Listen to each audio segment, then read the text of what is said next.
Voilà comment Musk voulait espionner les utilisateurs pour gagner un procès. Alors, je mets ça sur Electib. Je vous invite à vous abonner à Tesla Tib si les actus Tesla vous intéressent. On en est à 5 ou 6 par jour, à peu près en moyenne. Il y a tout juste une semaine, le journaliste Walter Isaacson a publié la biographie événement de l'homme le plus riche du monde et plus puissant du monde, Elon Musk. Cet ouvrage fleuve permet d'en apprendre énormément sur lui et ses fulgurances à côté des plus sombres et les plus dérangeants côtés d'Elon, le dark side d'Elon.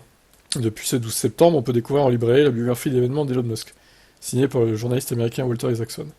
Le patron de Tesla a étonnamment décidé de jouer franc jeu avec Isaacson, en lui prodiguant un accès total à des mails personnels et professionnels. Ah, ça c'est chaud quand même. Des SMS, etc. En résulte une biographie à coup de poing qui dresse un portrait complexe du nouveau dirigeant de Twitter, en abordant son succès, ses échecs, ses fulgurances, etc. L'occasion de découvrir notamment comment Musk voulait espionner les propriétaires de Tesla. Comme vous le savez peut-être, le système de conduite autonome est au centre de plusieurs enquêtes.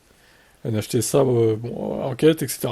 Rappelons que dans bon nombre d'accidents, la responsabilité d'autopilote a été systématiquement écartée au profit de celle du conducteur, bien que Tesla rappelle constamment que son système nécessite l'attention perpétuelle de l'utilisateur. Plusieurs études ont prouvé une diminution manifeste de l'attention des conducteurs une fois l'autopilote activé. Sans surprise, cette mauvaise presse fait à tort contre l'autopilote agace Musk, comme nous l'apprend sa biographie. Le milliardaire avait une idée bien à lui pour réhabiliter la réputation de cette technologie et gagner des procès. Utiliser les caméras installées dans l'habitacle pour espionner les utilisateurs en cas d'accident. Cerise sur le gâteau, Musk s'en fichait visiblement d'avoir l'accord ou non des conducteurs.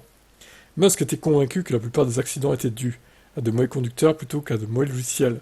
Lors d'une réunion, il a suggéré d'utiliser les données collectées par les caméras de la voiture, dont l'une se trouve à l'intérieur de la voiture, et de se concentrer sur le conducteur, pour prouver la responsabilité du conducteur, en gros, quoi. Ouais, en gros, si le mec était sur son téléphone, par exemple, la caméra l'aurait vu, et ça aurait disculpé le logiciel, quoi. L'une des femmes présentes à table s'est opposée à cette idée. Nous avons fait des allers-retours avec l'équipe chargée de la protection de la vie privée, a-t-elle déclaré.